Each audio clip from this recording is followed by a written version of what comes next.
दोस्तों, ये शो शुरू करूं उसके पहले मेरे मन में कुछ सवाल चल रहे हैं। क्या आपको पता है दुनिया का सबसे बड़ा जो चोक पॉइंट है ऑयल का, स्ट्रेट ऑफ हॉर्मुज, वो ईरानियन नेवी ने बंद कर दिया है? क्या आपने देखा है रियल टाइम मैप्स में ऑयल टैंकर्स कैसे शेल्टर में घुस रहे हैं?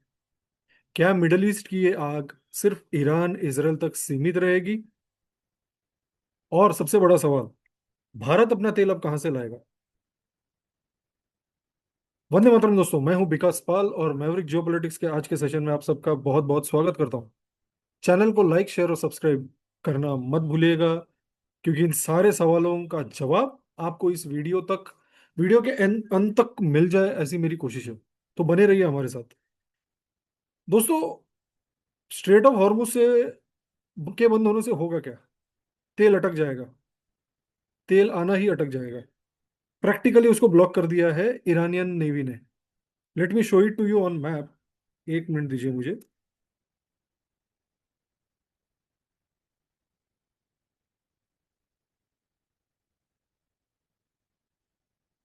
सी, ये रहा straight of Hormuz.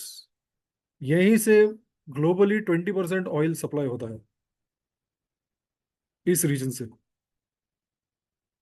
This is Iran. यहाँ है बहरेन, कुवैत, ये है दुबई।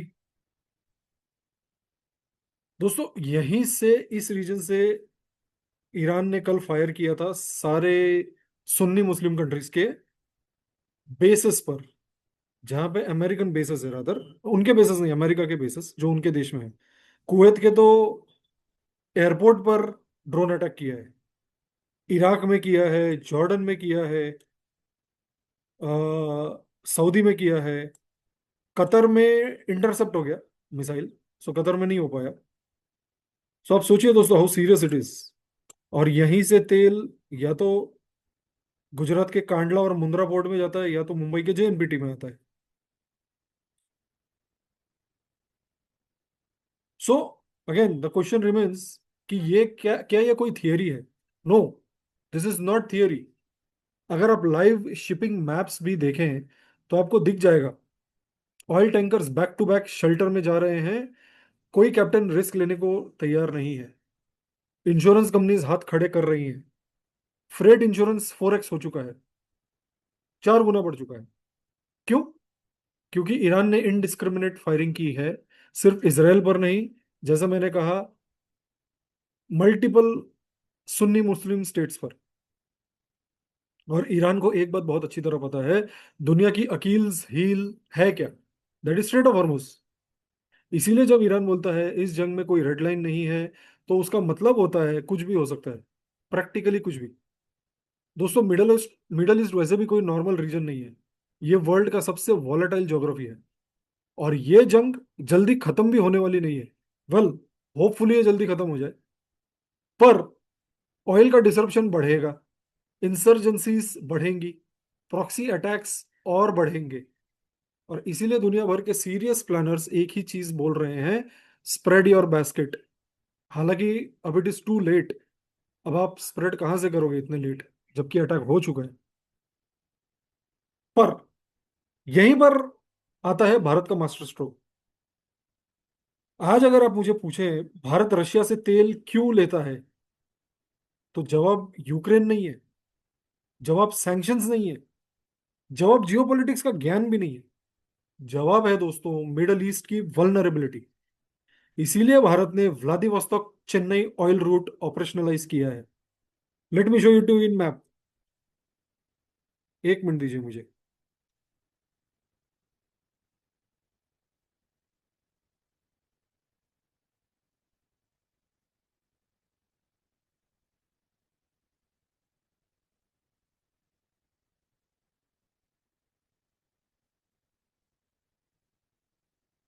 तो this is Chennai Vladivostok route. ये देखिए, चेन्नई से ये स्ट्रेट ऑफ मलक्का से होकर यहां से 9 डैश लाइन से गुजर कर सीधा पहुंचेगा Vladivostok, which is part of the eastern Russian शोर। अब आप पूछोगे कि ये चेन्नई व्लादिवोस्तोक रूट क्यों ओपन हुआ? आप सब आप आप शायद ट्रैक कर रहे हैं, आप फॉलो कर ही रहे हैं कि जो वेस्टर्न हेमिस्फीयर वाला जो रूट है, दैट इज एक्सट्रीमली वॉलेटाइल। और इसीलिए ये चेन्नई व्लादिवोस्तोक वाला रूट ऑपरेशनलाइज किया गया है। क्योंकि अगेन मिडल ईस्ट वॉलेटाइल है, मेडिटेरेनियन रूट्स रिस्की हैं, रशिया यूक्रेन वॉर एक और अनसर्टनिटी है। अब ये रूट कोई चैरिटी के लिए नहीं बना है, ये बना है एनर्जी सिक्योरिटी के लिए। अब मार्केट में एक और डर फैलाया जा रहा है कि भारत का तेल रुक जाएगा। मेरे ख्याल से नहीं रुकेगा, एटलीस्ट पूरा तो बंद नहीं होगा। मुझे पूरा भरोसा है कि मोदी जी रिसेंटली जो इसराइल विजिट पर गए थे, जहाँ पे उनकी काफी बातचीत हुई है नेतन्याहू एंड टीम के साथ, एनर्जी अरेंजमेंट्स पे भी काफी काम हुआ है। पर हाँ, मिडिल ईस्ट की करंट सिचुएशन प्रेडिक्टेबल नहीं है। ईरान आज किसी एक शिप को स्पेयर करेगा या नहीं, ये कोई भी गारंटी नहीं दे सकता। सिंपल रीजन है दोस्तों, देखिए, ईरान ने भी दूसरे कंट्रीज को टारगेट क्यों किया? आप सोचिए ना, क्यों किया? ईरान का मानना है कि इन कंट्रीज ने अपना एयर स्पेस अलाउ किया है यूएस और इसराइल को। इसराइली इसराइली और अमेरिकन एयरक्राफ्ट को स्पेस दिया है इन्होंने, मिसाइल्स और क्रूज मिसाइल्स को स्पेस दिया है इन्होंने। और दोस्तों, आज के जमाने में बिलो रडार का तो कंसेप्ट ऑलमोस्ट खत्म ही हो चुका है, विजुअल्स मिल ही जाते हैं, इजंट इट? क्रूज मिसाइल्स दिख जाती है, इसीलिए ईरान रिटेलिएट कर रहा है। याद रखिए, अब रशिया, रशियन तेल पे फिर से याद रखिए, भारत ने कभी रशिया से तेल लेना बंद ही नहीं किया। आज भी almost 1 million barrel per day का तेल आ रहा है, और आने वाले टाइम में ये और बढ़ेगा। टैरिफ का बहाना अब काम नहीं करने वाला, क्योंकि यूएस ने officially Russian oil blanket sanctions नहीं लगाए हैं, सिर्फ कुछ कंपनीज पर सैंक्शन लगाए हैं। और सच बोलूं, अमेरिका खुद ही एक्शन नहीं लगा सकता। मैं बताऊंगा कैसे आगे, फॉलो करते रहिए दोस्तों। कनाडा के भी प्राइम मिनिस्टर भारत में है, राइट? फ्री ट्रेड एग्रीमेंट की बात होगी। कनाडा एक मेजर ऑयल सप्लायर है। ये जो आज का जो डिस्कशन है, ये ऑयल के इर्द गिर्द घूमेगा। भारत का ऑयल सप्लाई सिक्योर कैसे रहेगा? सो जैसा मैंने कहा, कनाडा एक मेजर ऑयल सप्लायर है, अमेरिका से भी तेल लेता है भारत। मेरे ख्याल से थोड़ा और बढ़ा देगा। अफ्रीका में there are countries like Nigeria, Angola, कुछ क्वांटिटीज यहां से भी आ सकती हैं। और सच ये है, मिडल ईस्टर्न ऑयल का कोई रिप्लेसमेंट ही नहीं है, except one country, that is Russia. Russia अब इररिप्लेसेबल क्यों है? अमेरिका से तेल लॉजिस्टिकली एक्सपेंसिव है, प्राइसिंग बहुत ही वॉलेटाइल है, supply chain is extremely complex. Venezuela Venezuela का क्रूड जो है बहुत ही हैवी है, सिर्फ कुछ ही रिफाइनर्स उसको प्रोसेस कर सकते हैं, इतना हैवी क्रूड है। रशिया का जो क्रूड है वो भी थोड़ा सा हैवी है, बट इंडियन रिफाइनरीज के लिए आइडियल है, कंसिस्टेंट सप्लाई है, डिस्काउंटेड प्राइसिंग भी है on top of it.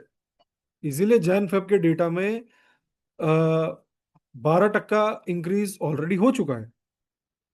Planning already शुरू हो चुकी थी पहले ही कि ईरान पे हमला कभी भी हो सकता है। सो इसीलिए अपने रिस्क स्प्रेड करके रखो, जो भारत ने शुरू कर दिया था। अब दोस्तों, एक अनकंफर्टेबल सच्चाई अगर मैं आपको बताना चाहूं, अमेरिका का इंटरेस्ट क्या है? एक ही इकोनॉमी जो है वो 7% प्लस पे ग्रो कर रही है। कौन सी इकोनॉमी है? भारत। $100 बिलियन भारत में ऑलरेडी इन्वेस्टेड हैं, सेमीकंडक्टर प्लांट्स हैं, मैन्युफैक्चरिंग है, एप्पल जैसी कंपनीज है। अगर भारत एनर्जी क्राइसिस में चला गया, ये इन्वेस्टमेंट सस्टेन ही नहीं कर पाएंगी। इसलिए अमेरिकन इन्वेस्टर्स का भी इंटरेस्ट है कि भारत को तेल मिलता रहे, चाहे भले ही वो रशिया से आए। क्रूड जो है वो 80 90 100 डॉलर तक जा सकता है, चला ही जाएगा मेरे ख्याल से। देखिए, मैंने मेरे पिछले वीडियो में भी कहा था, क्रूड जो है जब कल मार्केट खुलेगा, वो सीधा 10 से 12% का जंप मारेगा, जंप करेगा ही करेगा। सप्लाई इशू नहीं है, सप्लाई चेन इशू के कारण वो जंप करेगा। पर मेरे ख्याल से भारत फिर भी बार्गेन कर ही लेगा। 55 से 60 डॉलर, अब बोलिए 60 बोलिए 70 बोलिए, 70 बोलिए, या तो करंट लेवल पर मेंटेन रखेगा भारत। क्योंकि बायर्स ज्यादा है, सेलर्स डेस्परेट है, भारत के पास एशियन मार्केट का लेवरेज है, और सबसे बड़ी बात, भारत के पास रिफाइनिंग कैपेसिटी का लेवरेज है। अब ध्यान से सुनिएगा, ये सबसे इंपॉर्टेंट पार्ट है। मिडिल ईस्ट में रिफाइनरीज को टारगेट किया जा सकता है ईरान के प्रॉक्सीज के थ्रू। सऊदी रिफाइनरीज पे पहले भी अटैक हो चुके हैं। हुतीज ने रिपीटेडली अटैक किया सऊदी में, सऊदी के रिफाइनरीज पर, ताकि उनका रिफाइनिंग कैपेसिटी उनकी कम हो जाए, कट हो जाए। रशिया में जो है वो यूक्रेन रशियन रिफाइनरीज को टारगेट कर रही है, कंटिन्यूअसली बॉम्ब कर रही है। तो अभी रिफाइनिंग के लिए बचा कौन सा देश? भारत। भारत के पास एक सिक्योर ज्योग्राफी है, हमारे पास मैसिव मैसिव रिफाइनिंग कैपेसिटी है, स्टेबल इंफ्रास्ट्रक्चर है। अगर ग्लोबल रिफाइनिंग कैपेसिटी हिट होती है, Bharat stands to gain. Bharat को भारत का जो फ्यूल प्राइसिंग सिस्टम है वो सडनली अप डाउन नहीं करता, अगर आप देखेंगे तो। हमारा जो बफर फंड है हम उसे यूज करते हैं, स्ट्रेटेजिक पेट्रोलियम रिजर्व्स भी हैं हमारे पास। इससे इकोनॉमी को शॉक नहीं लगता। वॉलेटिलिटी ज्यादा डेंजरस होती है प्राइस से भी। What is more dangerous? Supply volatility. Price से ज्यादा डेंजरस है सप्लाई वॉलेटिलिटी। देखिए, रशिया अब भारत को प्रायोरिटी क्यों देगा? क्योंकि 2022 से कंसिस्टेंट बायर रशियन ऑयल का है कौन? भारत और चीन।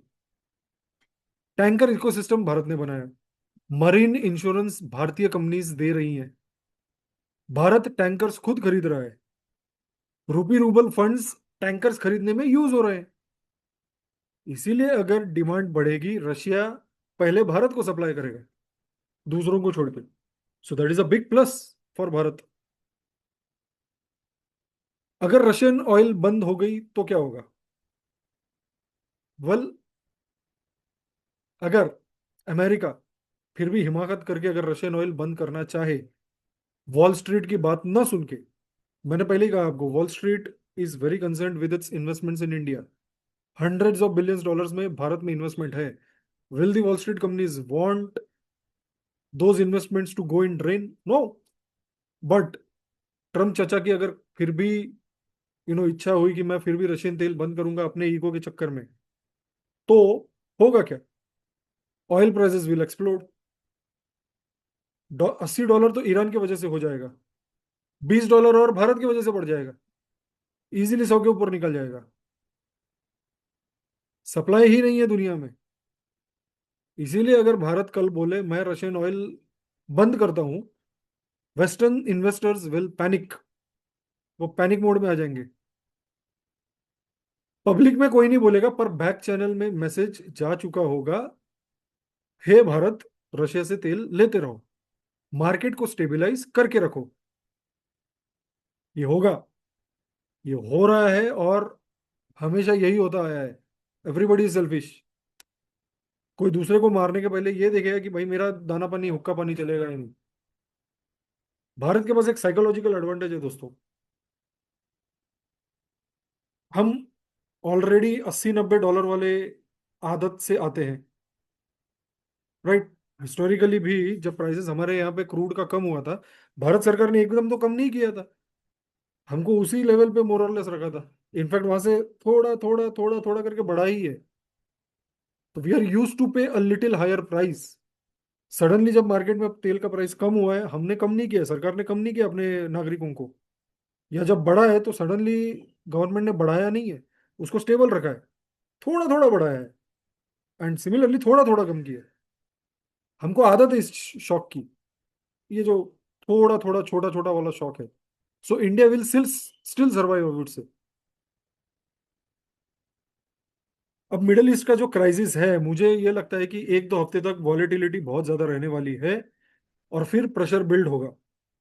फिर सब बोलने लगे भैया बस करो, बहुत हो गया, आप लोग को खमेनी को खत्म करना था, आपने कर दिया, उसके पूरे परिवार को उड़ा दिया।